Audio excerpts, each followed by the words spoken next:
شروع اللہ کے پاک اور بابرکت نام سے جو بڑا مہربان نہایت رحم کرنے والا ہے۔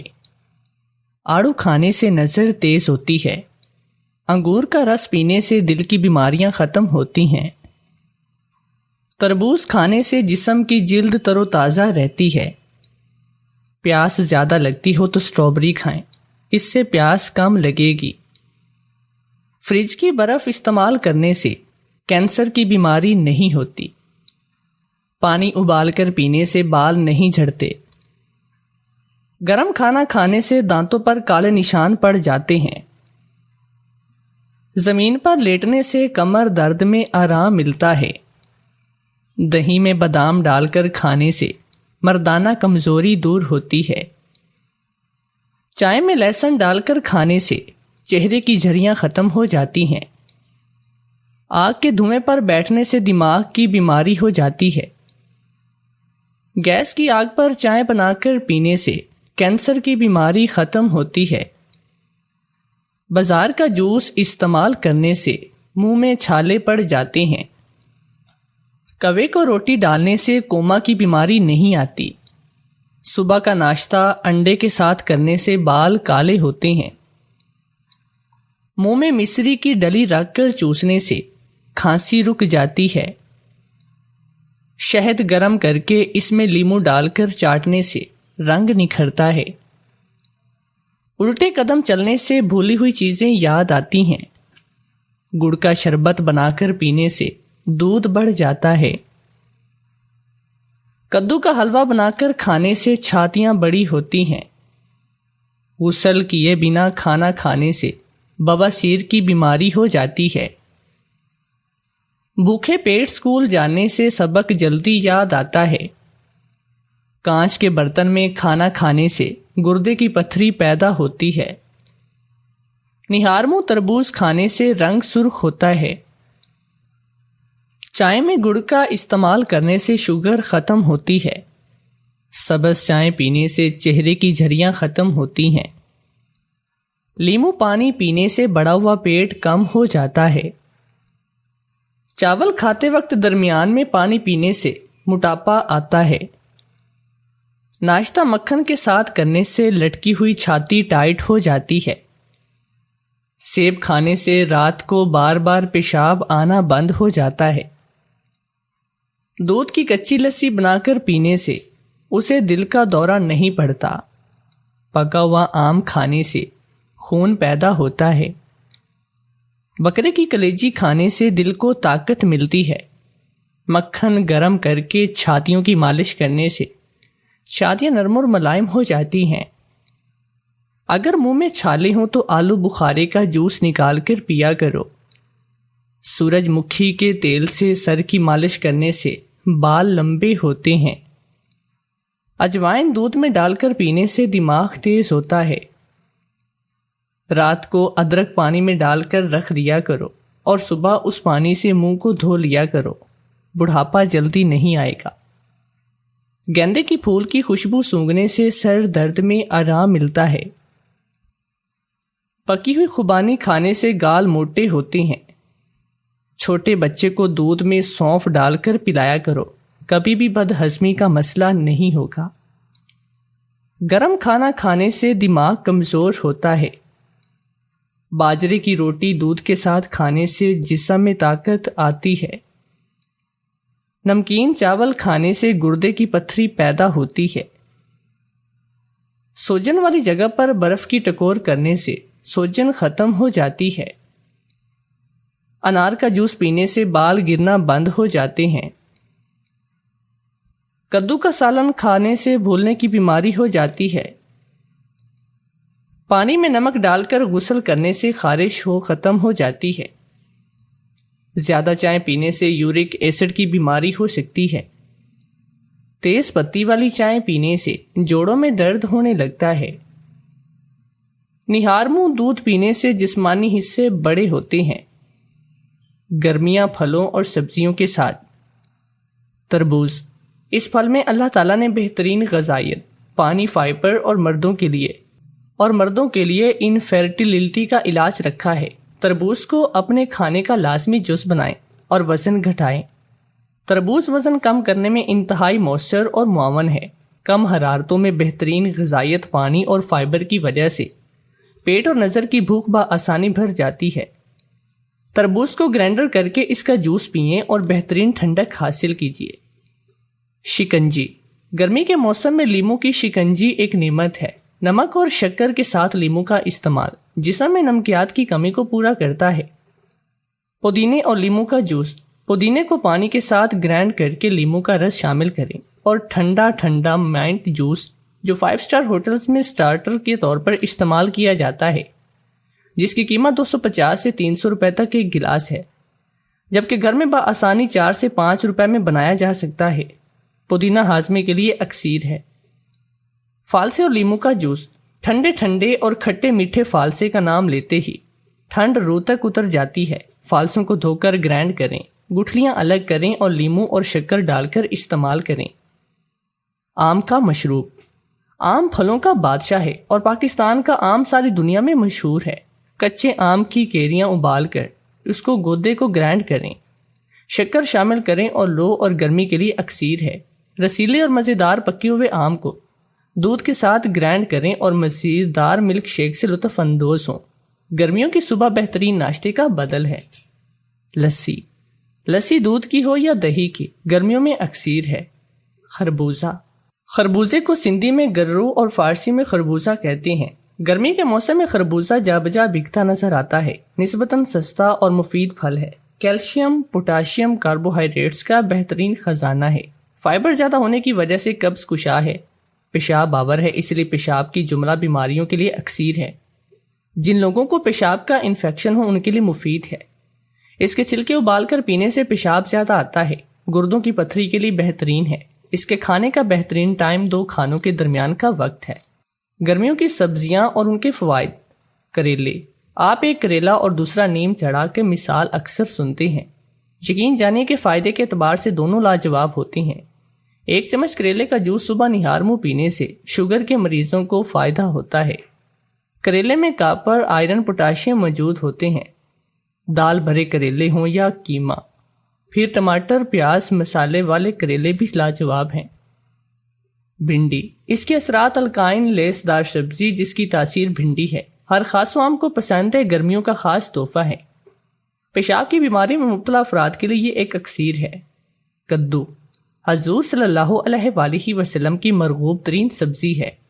کدو کا جوس وزن کم کرنے میں اکسیر ہے۔ کدو کو سلاد کے طور پر بھی استعمال کرنے سے وزن میں کمی آتی ہے۔ پروسٹیٹ پرابلم میں اس کا استعمال انتہائی مفید ہے۔ معدے کی تیزابیت کو کم کرنے میں اس کا جواب نہیں۔ گرمیوں میں کدو کا رائتہ، کدو کی بچیاں اور گوشت کے ساتھ پکا ہوا کدو لاجواب ہے۔ پھلیاں، پھلیاں آئرن، کاپر اور میگنیشیم، زنک اور سوڈیم کا بہترین ذریعہ ہیں۔ ان میں فائبر وافر مقدار میں موجود ہوتا ہے جو ذیابیطس کے مریضوں کے لیے اکسیر ہے اور کولیسٹرول کو کم کرنے میں مدد دیتا ہے۔ بینگن، بینگن تھالی کا ہو یا تھال کا، مجھے بہت پسند ہے۔ طالب علمی کے زمانے میں نے بگارے بینگن بنائے تھے اور بیسٹ کوک کا سرٹیفکیٹ حاصل کیا تھا۔ بینگن سلفر، کلورین، آئرن اور میگنیشیم، زنک اور سوڈیم کا بہترین ذریعہ ہے۔ ان میں فائبر وافر مقدار میں موجود ہے جو قبض کو دور کرتا ہے، گیس اور بد ہضمی کے لیے مفید ہے۔ بینگن کا رائتہ، بینگن کا بھرتا، آلو بینگن اور بھگارے بینگن کھانے میں لاجواب ہیں۔ لوکی ٹینڈا، غذائیت سے بھرپور ہے، الکائن، کھاری پن اثر رکھنے کے باعث اس کی تاثیر ٹھنڈی ہے۔ سبز مرچوں کے ساتھ بنائیں اور ٹینڈا مسالہ تو زبردست سبزی ہے۔ پودینہ، اس میں آئرن، فاسفورس، سلفر اور کلورین پائی جاتی ہے۔ اس کی تاثیر ٹھنڈی ہے۔ تازہ پودینہ انزائم سے بھرپور ہے، اس لیے ہاضمے کے لیے مفید ہے۔ پودینے کی چٹنی، پودینے کا قہوہ، پودینے کا جوس، پودینے کا رائتہ سب بہترین ہے۔ پودینہ خواتین میں ایام کی باقاعدگی اور جگر کے لیے انتہائی مفید ہے۔ کھیرا، غذائیت سے بھرپور ہے، قدرتی طور پر پیشاب آور خاصیت رکھتا ہے۔ یورک ایسڈ کے مریضوں کے لیے انتہائی مفید ہے۔ اس کی تاثیر کو معتدل کرنے کے لیے طب نبوی میں اس کو کھجور کے ساتھ کھانے کی تاکید کی گئی۔ کھجور نہ ہو تو منکا اور شہد کے ساتھ بھی کھایا جا سکتا ہے۔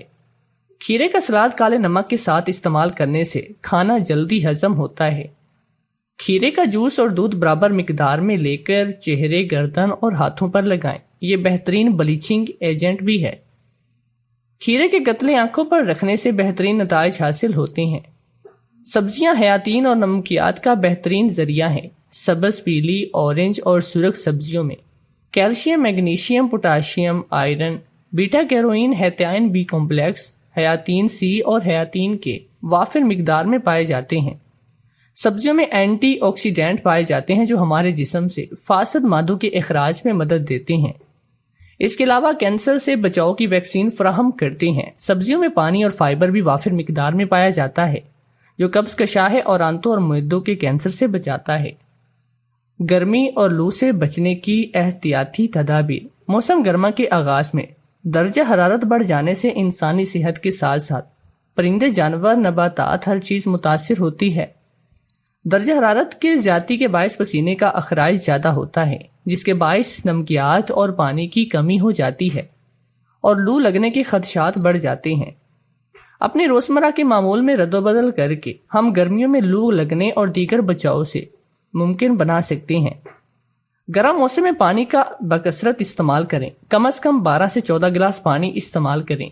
جب بھی گھر سے باہر نکلیں سر ڈھانپ کر نکلیں۔ پیدل چلتے وقت چھتری کا استعمال کریں۔ گہرے رنگ کی بجائے ہلکے رنگ کے کپڑے منتخب کریں۔ کھانوں میں تلی ہوئی مرغن، بازاری یا باسی اشیاء سے پرہیز کریں۔ کدو کا رائتا، کھیرے کا رائتا یا پودینے کا رائتا صحت بخش ہے۔ پسینہ زیادہ آنے کی صورت میں ORS کا استعمال کریں۔ روزانہ غسل کریں، ممکن ہو تو دن میں 2 بار غسل کریں۔ بازوں کے نیچے ڈیوڈرنٹ استعمال کریں یا پھٹکڑی لگائیں تاکہ ناپسندیدہ بو سے اپنے آپ کو اور اپنے ساتھ بیٹھنے والوں کو بچا سکیں۔ پیاز کا استعمال ضرور کریں۔ سبز مرچ ضرور استعمال کریں، یہ ہاضمے کو بہترین کرتی ہے اور ہیضے سے بچاتی ہے۔ دودھ، دہی کا استعمال زیادہ کریں، اپنی جلد کو دھوپ سے بچائیں۔ الٹرا وائلٹ شعاعیں جلد کے لیے نہایت ہی مضر ہیں، ان کے باعث سکین کینسر ہو سکتا ہے۔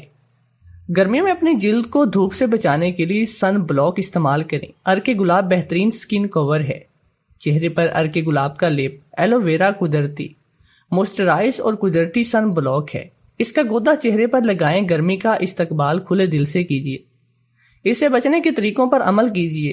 ہائے گرمی، اف گرمی کی رٹ لگانے سے گرمی کم نہیں ہوگی بلکہ اس کا احساس بڑھ جائے گا، اور گرمی میں سردی ہو تو نہیں سکتی، اس لیے گرمی میں گرمی کا ہونا کوئی عجوبے کی بات نہیں۔ چھوٹی چھوٹی باتوں پر عمل کر کے اپنے انرجی لیول کو قائم رکھیں۔ گرم موسم تو آ کر چلے جاتے ہیں، گرم مزاجی سے بچیے کیونکہ یہ آپ کو دوسروں کے لیے ناپسندیدہ بناتی ہے اور تنہا کر دیتی ہے۔ تو آئیے چلتے ہیں اب آج کی کہانی کی جانب۔ میرا بیٹا نا مرد تھا، یہ بات دنیا سے چھپانے کے لیے میں نے اس کی شادی ایک فقیرنی سے کر دی، مگر شادی کے پہلے مہینے ہی میری بہو حاملہ ہو گئی۔ مجھے اس پر شک ہوا تو اس کا ٹیسٹ کروانے کے لیے لے گئی، مگر جیسے ہی رپورٹ ملی تو میرے سر پر ساتوں آسمان گر پڑے، کیونکہ وہ بچہ تو میرے ہی شوہر۔ میرا تعلق ایک سفید پوش گھرانے سے ہے، میری 3 بہنیں اور ایک بھائی ہے۔ میری شادی اجنبی لوگوں میں ہوئی، چونکہ میں شہر سے آئی تھی اس لیے گاؤں میں رہنا پہلے میرے لیے کافی مشکل تھا۔ اوپر سے اجنبی لوگ مجھے ڈر لگتا تھا، مگر پھر اپنے سسرال والوں کی محبت سے بہت جلد ان سب کے ساتھ میں گھل مل گئے اور ہم سب بہت ہی خوشی سے رہنے لگے۔ میری شادی کے کچھ ہی عرصے کے بعد جب میرے ہاں بیٹے کی پیدائش ہوئی تو سب کو بہت خوشی ہوئی، مگر وہ خوشی تب مانند بڑھ گئی جب سب کو پتا چلا کہ میرا بیٹا نا مرد ہے۔ میں یہ بات سنتے ہی سکتے میں جا چکی تھی۔ زندگی نے یہ کیسا رنگ دکھایا تھا، میں تو یہ سوچ کر رو دینے کو تھی، مگر رونے سے کیا ہو جانا تھا۔ میں اس وقت بس اپنے بیٹے کے ساتھ ہوئے ظلم پر رو رہی تھی، مگر مجھے کیا پتا تھا، کیا خبر تھی کہ مجھے ابھی خود پر رونا ہے۔ جو میرے ساتھ ہونے والا تھا مجھے اس پر ساری زندگی رونا تھا، مجھے اس پر تڑپنا تھا۔ دن گزرتے گئے تھے، میرے شوہر نے اپنی شکل نہ دکھائی۔ میں یہ سوچ کر مرنے والی تھی، کیونکہ وہ میرے پاس نہیں آیا تھا، مجھ سے بات نہیں کی، میرے درد میں شرکت نہیں کی، حالانکہ یہ درد ہم دونوں کا تھا۔ ہم دونوں اس اذیت میں تھے۔ میں نے اپنی ساس سے پوچھا تو اس کے جواب پر میرے سر پر ساتوں آسمان گر پڑے۔ مجھے لگا جیسے مجھے سانس نہیں آ رہی۔ کافی دیر مجھے یوں ہی پتھر کی مورت بنے گزر چکی تھی۔ مجھے نہیں پتا تھا کہ میری ساس کب میرے کمرے سے نکل گئی۔ 1 ہفتہ مزید گزر گیا تھا، میری آنکھیں رو رو کر ویران ہو چکی تھی۔ میں گمسم سی بیٹھی رہتی، میرے شوہر نے میری خبر نہ ہی لی، نہ ہی میرے بیٹے کا پوچھا تھا۔ ساس اور نندے ہر وقت مجھے ایک نامرد کی ماں کہہ کر طنز کرتی تھی۔ میں بے بسی کی مورت بنی سنتی رہتی۔ جب میرے شوہر نے میرا ساتھ چھوڑ دیا، مجھے ان سب سوالوں کے حوالے کر کے خود عزت سے ایک طرف ہو گیا، تو میں کیا کسی کو جواب دیتی؟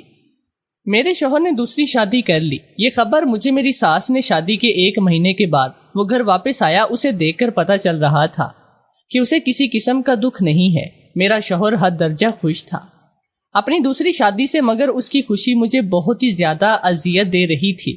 وہ 2 دن رہ کر چلا گیا۔ میری ساس نے اسے بہت روکا، مگر وہ نہ رکا۔ مجھے سمجھ میں نہیں آ رہا تھا کہ میں کیا کروں، میں کس سے مدد مانگوں، کسے اپنی بے بسی کی کہانی سناؤں۔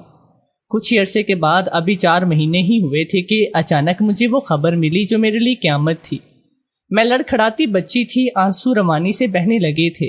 دل یہ بات ماننے کو انکاری تھا۔ ایسا کیسے ہو سکتا ہے؟ میرا دل بار بار یہی کہہ رہا تھا۔ میرے شوہر نے گھر میں اپنی دوسری بیوی کے امید سے ہونے کی خبر میری یہی بس ہو گئی۔ میں شدت سے روئی تھی۔ اس رات اپنے بیٹے کو سینے سے لگائے ساری رات روتی رہی۔ ہم سفر کا ساتھ چھوڑ دینا، اور وہ بھی ایک چھوٹی سی وجہ کے لیے، تو انسان دکھ سے نہیں نکل پاتا۔ میرے لیے اس دکھ سے نکلنا مشکل تھا۔ میں ہر وقت روتی رہتی۔ مجھے اپنے بیٹے کی بھی خبر نہ تھی۔ کمرے میں گم ان کی محبت بھری یادوں کے شہر میں رہتی۔ میرے سسرال میں میری ساس، سسر، دیور اور 2 نندیں تھی۔ دیور شادی شدہ تھا اور نند کی شادی ہونے میں ابھی وقت تھا۔ بڑی کی شادی ہو چکی تھی۔ میری نند ہر وقت مجھے سمجھاتی رہتی کہ اس بچے کو کہیں چھوڑ آؤ، مگر میرا دل نہیں مانتا تھا۔ میں یہ کیسے کرتی؟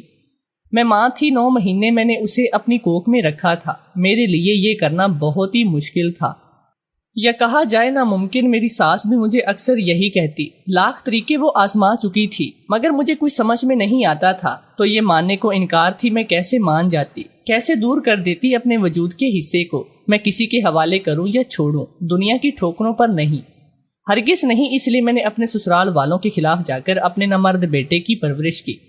میرا شوہر مجھے بامشکل مہینے کا خرچ دیتا تھا، وہ بھی اتنا کہ بس میرا گزارا ہو سکے۔ میں اس بات سے تنگ تو بہت تھی، لیکن کچھ کر نہیں سکتی تھی، اس لیے اس پر گزارا کرتی۔ اپنے لیے کبھی کچھ نہ لیتی، اپنے بیٹے کا پیٹ پالتی تھی۔ میں نے کبھی اسے گھر سے باہر نہیں نکالا تھا کہ کہیں کسی کو اس کے سچ کا علم نہ ہو جائے۔ یوں ہی میرا بیٹا 15 سال کا ہو گیا، اور میں نے کبھی اپنے شوہر کو یہ احساس نہیں ہونے دیا کہ میں اس کے بغیر مر رہی ہوں۔ میری نند کی شادی ہو چکی تھی، اور ساس میرے ساتھ رہ کر کچھ میرے ساتھ بہتر ہو چکی تھی۔ وہ 1-2 بار دیور اور میرے شوہر کے دوسرے گھر گئی، مگر نہ جانے وہاں پر ایسا کیا ہوا تھا کہ انہوں نے کبھی وہاں پر پلٹ کر جانے کی غلطی بھی نہ کی۔ مجھے اس سے کوئی غرض نہ تھی۔ میرے لیے وہ میرا سہارا تھی۔ میرا دیور تو بہت پہلے یہ کہہ کر الگ ہو چکا تھا کہ وہ ایک نامرد کے سائے میں اپنی زندگی نہیں جی سکتا۔ میں ان سب کے رویے پر شروع میں کافی حیران ہوتی۔ اکثر سوچتی کہ ہم نے کون سا خود کو خود بنایا ہوتا ہے، تو پھر کیوں ہر دوسرا انسان ہم پر سوال کرنے آ جاتا ہے؟ میرے بیٹے کے نامرد ہونے میں اس کا کیا قصور تھا جو سب اس کے ساتھ یہ رویہ اختیار کرتے تھے؟ مگر میرے پاس اس کا کوئی جواب نہیں تھا۔ میں خود کو کوس دیتی یا اپنے دل کو تسلی دے سکتی تھی۔ کبھی میں نے خود کو یہ نہیں کہا کہ سب ٹھیک ہو جائے گا، کیونکہ میں جانتی تھی کہ کچھ ٹھیک نہیں ہو سکتا۔ جب شوہر بیوی کو چھوڑ کر چلا جائے تو اس کے ساتھ کچھ ٹھیک نہیں ہوتا۔ میری ساس کی طبیعت اچانک خراب رہنے لگی تھی۔ اب ان سے اٹھا نہیں جاتا، وہ ہر وقت چارپائی پر پڑی رہتی۔ آہستہ آہستہ یہ حال ہو گیا کہ وہ ہلنے کے قابل بھی نہ رہی تھی۔ میں بہت پریشان تھی۔ میرے شوہر اور دیور کبھی کبھی آ کر ان کی خیریت دریافت کر جاتے تھے۔ میں حیران ہوتی کہ وہ کبھی انہیں ساتھ چلنے کا نہیں بولتے، نہ ہی اماں جی نے کبھی ان کے ساتھ جانے کی ضد کی۔ خیر، میں ان کو اپنی ماں مانتی تھی، اس لیے خاموش رہ کر ان کی خدمت کر رہی تھی۔ میرے لیے ان کا ہونا کافی تھا۔ میں اپنی ہر بات ان سے کر لیتی تھی۔ میرے میکے سے کئی بار مجھے لینے میرے بھائی اور والد آئے تھے، مگر ہر بار میں نے یہ کہہ کر منع کر دیا کہ میرے پاس میری ساس کا سہارا ابھی موجود ہے۔ مگر کب تک ان کا سہارا میرے ساتھ رہتا؟ ایک صبح وہ خاموشی سے اس دنیا سے رخصت ہو گئے، اور میں بے سہارا ہو کر رہ گئی تھی۔ میرے لیے جو ان کا ہونا ایک ڈھال تھی کہ میں اپنے بیٹے کے ساتھ رہ سکوں، اس دن وہ ڈھال بھی مجھ سے ٹوٹ گئی۔ اب روز میرے بھائی مجھے کال کرتے کہ ہمارے پاس آ جاؤ، چھوڑ دو اس شخص کے بچے کو جس نے تمہیں چھوڑ دیا۔ میں انہیں کیا بتاتی؟ انہیں یہ نہیں پتا تھا کہ میرا بیٹا نامرد ہے۔ تبھی وہ یہ کہتے تھے کہ انہیں کبھی بتا نہیں سکی۔ ہر دوسرے ہفتے وہ مجھے لینے آ جاتے اور میں انکار کر دیتی تھی۔ میں اس گھر میں اپنے بیٹے کے ساتھ اکیلی رہتی تھی۔ اس بات کو 3 مہینے گزر گئے۔ میرے بار بار انکار کرنے پر اب میرے میکے والے مجھ سے جھگڑنے لگے تھے، مگر میں باضد تھی۔ ایک دن میں کپڑے دھو رہی تھی جب اچانک دروازے پر دستک ہوئی۔ مجھے لگا میرے بھائی آئے ہیں۔ میرا بیٹا کمرے میں تھا۔ میں اٹھ کر دروازہ کھولنے گئی اور ساتھ ساتھ یہ دعا بھی کرتی رہی کہ میرے میکے سے کوئی نہ ہو۔ کتنی اذیت ہوتی ہے تب جب ایک بہن اپنے سسرال میں ہو کر اپنے بھائی کے نہ آنے کی دعا کرے۔ میں جانتی تھی کہ میں کس تکلیف سے گزر رہی تھی۔ میں نے دروازے کو کھولنے سے پہلے ایک نظر آسمان پر ڈالی۔ یا اللہ میری مدد کر، مجھے مشکلات سے نکال دے، میرے لیے آسانی پیدا کر۔ میں نے نم ہوتی آنکھوں سے اللہ سے التجا کی اور دروازہ کھول دیا، مگر سامنے میرے میکے سے کوئی نہیں تھا، بلکہ وہاں کھڑے شخص کو دیکھ کر میں حیرت زدہ تھی۔ پچھلے 3 مہینے سے جس نے پلٹ کر میرا حال نہیں پوچھا تھا، جو مجھ سے بھی لاپرواہ ہو چکا تھا، وہ شخص میرے سامنے کھڑا تھا۔ میں اپنے شوہر کو دیکھ کر شوق میں تھی۔ جب پیچھے سے بیٹے کے باہر کون ہے امی پوچھنے پر ہوش میں آئی، اب آپ یہاں خیریت سے؟ میرے منہ سے بے ساختہ نکلا تو وہ مجھے غور سے دیکھنے لگا۔ ہاں کیوں نہیں آ سکتا؟ وہی نرم لہجہ جو پہلے دن آیا تھا۔ جی آ سکتے ہیں، آپ کا گھر ہے۔ میں نے ایک طرف ہوتے ہوئے اسے اندر آنے کی اجازت دیتے ہوئے کہا تو وہ اندر چل دیا۔ میرا بیٹا کمرے کے دروازے کے قریب کھڑا تھا۔ اسے اتنے عرصے میں یہ اندازہ ہو چکا تھا کہ اس کا باپ اسے پسند نہیں کرتا۔ پہلے بھی جب کبھی میرا شوہر اپنی ماں سے ملنے آتا تو میرا بیٹا کمرے میں چلا جاتا تھا، تب تک نہیں نکلتا جب تک میرا شوہر نہیں چلا جاتا۔ مگر آج نہ جانے کیوں وہ یوں ہی کھڑا تھا اور اپنے باپ کو دیکھ رہا تھا۔ میں نے چائے بنا کر اپنے شوہر کے آگے رکھی تو وہ مجھے دیکھتا چائے پینے لگا۔ نہ جانے وہ کیا سوچ رہا تھا۔ کچھ دیر بعد بولا تو مجھے لگا جیسے میں کوئی خواب دیکھ رہی ہوں۔ یہی حال شاید میرے بیٹے کا تھا۔ ہم دونوں ہی حیران تھے اور اپنے سامنے بیٹھے انسان کو دیکھ رہے تھے۔ میں جانتا ہوں میں نے اچھا نہیں کیا، مگر اب میں اپنے کیے پر شرمندہ ہوں۔ میں تبھی اپنے کیے کی معافی مانگنا چاہتا ہوں۔ تم دونوں مجھے معاف کر دو۔ اس نے ہاتھ جوڑ دیے۔ میں کچھ دیر اسے دیکھتی رہی۔ کیا سالوں کی تھکاوٹ ایک لمحے میں اتر سکتی ہے؟ ہاں اتر سکتی ہے اگر مقابل اتارنا چاہتا ہو۔ مجھے اس دن لگا جیسے میرے گزرے دن میرے اندر غائب ہو گئے، جیسے سالوں کی اذیت لمحوں میں بے اثر ہوئی ہو۔ میں نے حامی بھر لی اور پھر اٹھ کر اپنے بیٹے کے پاس گئی۔ امی آپ کو لگتا ہے وہ سچ میں شرمندہ ہیں؟ مجھے تو لگتا ہے ان سب کے پیچھے ان کا کوئی کھیل ہے، اس لیے میں ان کے ساتھ نہیں جانا چاہتا۔ آپ چاہیں تو جا سکتی ہیں۔ وہ بیڈ پر بیٹھا روکھے لہجے میں بولا، میں اکیلے کیا کروں گی جا کر، تم بھی چلو۔ دیکھو وہ سچ میں اپنے کیے پر پچھتا رہا ہے، اسے معاف کر دو میری خاطر، میں نے منت آمیز لہجے میں کہا تو وہ خاموش ہو گیا، اور اسی خاموشی سے وہ میرے ساتھ میرے شوہر کے دوسرے گھر چلا جاتے وقت بھی اس نے کہا تھا کہ اس کا دل نہیں مان رہا جانے کو، مگر میں نے اس کی ایک نہ سنی۔ اگر اس وقت مجھے پتا ہوتا میرا وہاں جانا اپنے شوہر کی بات ماننا کتنا بڑا خسارہ ہے تو میں کبھی وہاں نہ جاتی، بلکہ اپنے بیٹے کو اپنے شوہر سے کہیں دور لے جاتی جہاں پر اس کا سایہ نہ پڑتا میرے بیٹے پر۔ ہائے یہ زندگی جو ہر قدم پر رنگ بدلتی ہے، سب کو بے خبر رکھتی ہے، اگر زندگی خبر دے تو ہم بھی کبھی خسارے میں نہ جائیں۔ میں بھی اسی راستے پر چل دی جہاں میرے بیٹے کی بربادی تھی۔ جیسے ہی ہم وہاں پہنچے دروازہ ایک لڑکی نے کھولا جس کی عمر 12 سال تھی۔ وہ یقیناً میرے شوہر کی بیٹی تھی۔ میں نے اسے دیکھتے ہی پہچان لیا۔ میرا شوہر مجھے اندر لیے چلا گیا۔ کسی نے کوئی سوال نہیں کیا، شاید ان سب کو ہم دونوں کے جانے کی خبر پہلے دی گئی۔ خیر ہمیں ایک کمرے میں آرام کرنے کا کہتا میرا شوہر وہاں سے نکل گیا۔ شام کے وقت دروازے پر دستک ہوئی اور دوبارہ میرا شوہر اندر آیا۔ تم جا کر باہر بیٹھو، مجھے تمہاری ماں سے بات کرنی ہے۔ آتے ہی اس نے میرے بیٹے کو کہا تو وہ مجھے دیکھنے لگا۔ میں نے اشارے سے اسے جانے کا کہا تو وہ چل دیا۔ مجھے کوئی ضروری بات کرنی ہے۔ اس نے تمہید باندھی تو میں نے اسے آسانی سے بات کرنے کی اجازت دی۔ جب میں نے یہ سنا کہ میرا بیٹا نامرد ہے تو میں بہت پریشان ہو گیا تھا، مگر ڈاکٹر کی اگلی بات پر میرے سر پر ساتوں آسمان گرے۔ میں کبھی اس کمی کے ساتھ نہیں رہ سکتا تھا۔ ڈاکٹر نے کہا تم کبھی دوبارہ ماں نہیں بن سکتی۔ میں مایوس ہو چکا تھا، اس لیے میں نے اپنی بہنوں کے کہنے پر دوسری شادی کا سوچا اور بڑی بہن کے کہنے پر میں نے دوسری شادی بھی کر لی۔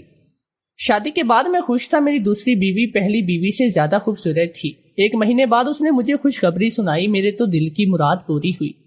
خوش کیسے نہ ہوتا، یوں 1 سال بعد میرے ہاں بیٹے کی پیدائش ہوئی، جو کہ بالکل ہی نارمل تھا۔ میں تمہیں چھوڑنا نہیں چاہتا تھا، اسی وجہ سے ہر بار میری دوسری بیوی مجھ سے جھگڑا کرتی، مگر میں برداشت کر لیتا۔ اماں نے مجھے کہا کہ میں تمہیں دوبارہ اپنا لوں، لیکن میں جانتا تھا یہ ممکن نہیں۔ ایسا کرنے سے میری ہنستی اور بستی زندگی عذاب بن جاتی، اس لیے میں نے اماں کی بات کو رد کر دیا۔ ایک دفعہ اماں رہنے آئیں تو میری دوسری بیوی نے انہیں بہت سنایا اور گھر سے نکل جانے کو بھی کہا تھا، اس لیے اماں دوبارہ کبھی نہیں آئی۔ اماں کے مر جانے کے کچھ ہی دنوں کے بعد میری دوسری بیوی بیمار رہنے لگی اور چند دن پہلے ہی وہ مجھے چھوڑ کر چلی گئی۔ اتنا کہتا وہ رو دیا۔ اب مجھے پتا چلا کہ مجھے کیوں اپنے پاس لایا، کیونکہ میری ساس نے ان کی طرف آنے کی کبھی بات نہ کی۔ تو وجہ یہی تھی، میں ہنسنے لگی تھی۔ زندگی اتنی ظالم بھی ہوتی ہے۔ اذیت جو کچھ دیر پہلے معمولی لگ رہی تھی اب جان نکالنے کے دربر تھی۔ سالوں کی تھکن دوبارہ جسم میں گردش کرنے لگی تو میرا بدن ٹوٹنے لگا تھا۔ میں کافی ہنستی رہی۔ یہ کھیل کھیلا تھا زندگی نے میرے ساتھ۔ میرا شوہر سالوں بعد اگر مجھے واپس لے آنے آیا تو صرف اپنی ضرورتوں کے لیے، اپنے بچوں کی دیکھ بھال کے لیے۔ حقیقت اب مجھے اپنے بیٹے کی بات سچ لگ رہی تھی۔ کاش میں مان لیتی، مگر افسوس میں نے اس کی ایک نہ سنی۔ تم یہ گھر سنبھال سکتی ہو، مجھے پورا یقین ہے، اس نے مجھے دیکھتے ہوئے کہا۔ میں نے ہاں کر دی۔ مجھے یہی کافی ہو گیا تھا کہ میرا کوئی سہارا بنا، ورنہ ان 3 مہینوں میں نے وہاں اکیلے رہ کر دیکھا تھا، لوگوں کی نظریں تو جسم بھی نوچ لیتی ہیں۔ یہ مجھے اب پتا چلا تھا۔ میرے بیٹے نے بہت شور کیا کہ واپس چلیں، نوکرانی نہیں ہے آپ ان کی، مگر میں نے نہ مانی اور اپنی قسم دے کر وہاں روکا، ورنہ وہ تو جانے کو تیار تھا۔ دن یوں ہی گزرنے لگے۔ میرے شوہر کے دوسرے بیٹے کی حرکتیں بہت عجیب تھی۔ وہ ہر وقت گھر سے باہر رہتا۔ میں نے کئی بار اسے سمجھایا مگر وہ نہیں مانا۔ اوپر سے مجھے باتیں سنانے لگا۔ یوں میں نے اسے کچھ کہنا چھوڑ دیا۔ میرا بیٹا ہر وقت کمرے میں بند رہنے لگا۔ مجھے یوں سارا دن کام کرتے دیکھ کر اسے غصہ آتا جس کا اظہار وہ کرتا، مگر میں خاموش تھی، کچھ کہہ بھی نہیں سکتی تھی۔ دن گزرتے چلے جا رہے تھے۔ محلے والے اب مجھے جان چکے تھے۔ انہیں پتا تھا کہ میں پہلی بیوی ہوں، تبھی انہوں نے مجھ پر زیادہ طنز نہیں کیے۔ وہ باتوں میں کئی بار مجھ سے میرے بیٹے کی شادی کا ذکر کر چکے تھے۔ میں اس بات پر پریشان رہنے لگی، بھلا نہ مرد سے شادی کون کرتا، اور اگر میں یہ بات راز رکھ کر کسی کی شادی اپنے بیٹے سے کروا دیتی تو بہت ہی جلد یہ راز کھل جاتا اور پھر میرا بیٹا زمانے کی نظروں میں آ جاتا۔ میرے پاس اب کوئی حل نہیں تھا۔ میں ہر وقت سوچتی رہتی میں کہاں جاؤں، کس سے مدد مانگوں۔ میرے پاس تو کوئی ایسا رازدار بھی نہیں تھا میں جس سے مدد مانگ سکتی، اور کسی اور سے مدد مانگتی تو اسے سب کچھ بتانا پڑتا، اور میں ڈر جاتی تھی نہ جانے جسے میں یقین کے قابل سمجھوں وہ یقین کے قابل ہو بھی یا نہ ہو۔ یہی کشمکش مجھے اب بیمار رکھنے لگی۔ ایک روز میں سبزی بنا رہی تھی، ساتھ یہ بھی سوچ رہی تھی کہ میں ہر وقت یہی سوچتی رہتی۔ جب باہر سے کسی کے مانگنے کی آواز آئی، میں نے غور کیا تو آواز کسی لڑکی کی تھی۔ میں اٹھ کر باہر گئی تو وہاں واقعی میں ایک 21-22 سال کی لڑکی کھڑی تھی، پھٹے ہوئے کپڑے پہنے، چادر سے خود کو ڈھانپنے کی ناکام کوشش کرتی۔ وہ سوال کر رہی تھی۔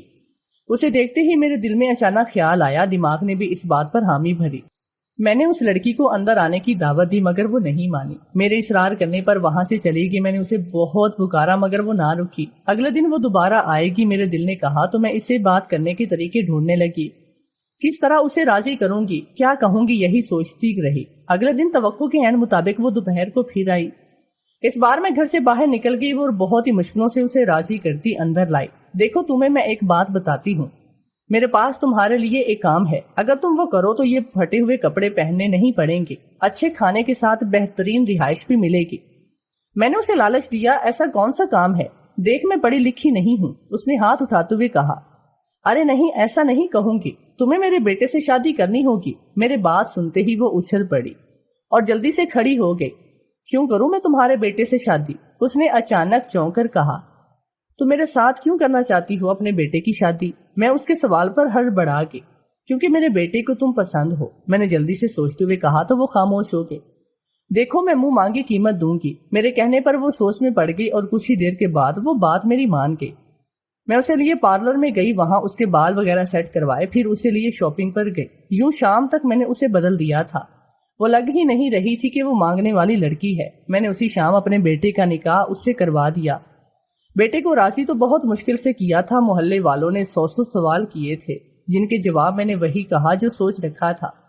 میرے شوہر نے مجھے بہت برا اور ظالم کہا۔ میں نے سن لیا تھا کہ اس وقت مجھے صرف اپنے بیٹے کی فکر تھی، جس کا نکاح کروا کر مجھے لگا میں نے اسے محفوظ کر لیا ہو، مگر مجھے کیا پتا تھا میں نے اس کی بربادی کی سیڑھی پر پہلا قدم رکھا تھا۔ دن گزر رہے تھے، وہ فقیرنی اب میرے بیٹے کے ساتھ تھی۔ میرا بیٹا اب کافی خوش رہنے لگا تھا۔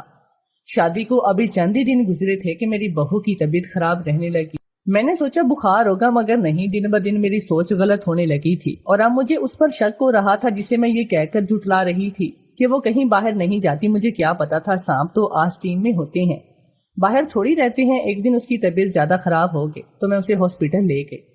میں نے ڈاکٹر سے اس کا چیک اپ کروایا تو ڈاکٹر کی بات سن کر حیرت سے اسے دیکھنے لگی۔ ارے آپ حیران کیوں ہو رہی ہیں؟ ان کے شوہر کہاں ہیں؟ وہ نہیں آئے ساتھ؟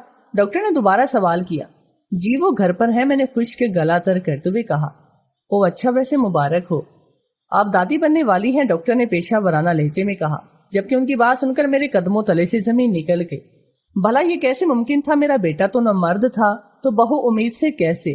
میرے دماغ اور دل میں یہ سوال بری طرح سے گردش کر رہے تھے۔ میں بہو کو لیے وہاں سے نکلی اور ایک پرائیویٹ ہاسپٹل گئی۔ وہاں جا کر چند پیسے ایک ڈاکٹر کو دیے تھے اور بہو کا ڈی این اے کروایا، جس کی رپورٹ اگلے دن آنی تھی۔ امی یہ کس چیز کا ٹیسٹ ہے؟ میری بہو نے مجھ سے پوچھا تو میں نے غور سے اس کا چہرہ دیکھا۔ کیا وہ اس معاملے میں معصوم تھی یا میرے سامنے بن رہی تھی؟ مجھے سمجھ میں نہیں آیا۔ میں خاموش رہی اور اگلے دن کا بے صبری سے انتظار کرنے لگی۔ سر درد کا بہانہ بنا کر میں کمرے میں بند ہو گئی اور یہی کہہ کر سونے لگی ہوں، مگر نہیں سو سکی۔ اگلے دن میں خود کو رپورٹ لینے گئی۔ رپورٹ لیتے وقت میرے ہاتھ پیر پھول رہے تھے، نہ جانے اس میں کیا آنا تھا۔ رپورٹ کھول کر دیکھی تو قدموں تلے سے جان نکل گئی۔ میرے سر پر ساتوں آسمان گرے، کیونکہ وہ بچہ میرے شوہر کے دوسرے بیٹے کا تھا۔ مجھے یقین نہیں ہو رہا تھا، میرے قدم چلنے سے انکاری تھے۔ میں بے بسی سے وہاں سے نکلی تھی، نہ جانے گھر کیسے پہنچی۔ گھر پہنچتے ہی اپنے کمرے میں چلی گئی۔ کچھ ہی دیر کے بعد میرے کمرے میں میری سوتیلی بیٹی آئی۔ امی آپ ٹھیک ہیں؟ اس کے پوچھنے پر میں نے صرف سر پر ہاتھ رکھا۔ چائے کے ساتھ دوا لائی ہوں، اتنی کہتے وہ چلی گئی۔ کچھ دیر کے بعد دوا دے کر چائے تھماتی آرام کرنے چلی گئی۔ میں بے ساختہ رونے لگی تھی۔ یہ کیا ہو رہا تھا؟ کیوں ہو رہا تھا؟ رات میرے شوہر نے مجھے آ کر کمرے میں بند رہنے کی وجہ پوچھی تو میں نے اسے رپورٹ دی، جسے دیکھتے ہی وہ خاموش ہو گیا۔ کچھ دیر کے بعد وہ بولا، میں جانتا ہوں یہ سب اس کے کہنے پر ہوا ہے۔ میری آنکھیں پھٹی کی پھٹی رہ گئی۔ میں نہیں چاہتا میرے بیٹے کی زندگی برباد ہو، تبھی میں نے یہ سب کروایا تھا تاکہ دنیا کو اس کی حقیقت کی خبر نہ ہو۔ اس نے دکھ سے کہا تھا، یہ غلط ہے۔ میرے حلق سے آواز نکل رہی تھی۔ میں مجبور تھا، میری بات کو سمجھو اور یہ رپورٹ جلا دو۔ کبھی کبھی ہمیں وہ قدم اٹھانے پڑتے ہیں جو غلط ہو، مگر اٹھانے سے ہی زندگی میں کچھ سکون رہتا ہے، ورنہ بے سکونی سے تو جان جاتی ہے۔ میں اس بات کے حق میں نہیں تھی، مگر شوہر کے کہنے پر خاموش ہو گئے۔ یہ میرے بیٹے کی بربادی تھی، لیکن شاید وہ اس کے بغیر زیادہ برباد ہوتا۔ میں آج تک اس راز کو اپنے اندر دفن کیے ہوئے ہوں، کیونکہ یہ بات اگر کھل گئی تو میرا بیٹا مر جائے گا۔ میرے شوہر کے دوسرے بیٹے کی شادی ہو چکی ہے، وہ بھی خوش ہے اپنی زندگی میں اور ملک سے باہر جا چکا ہے، صرف میری تسلی کے لیے۔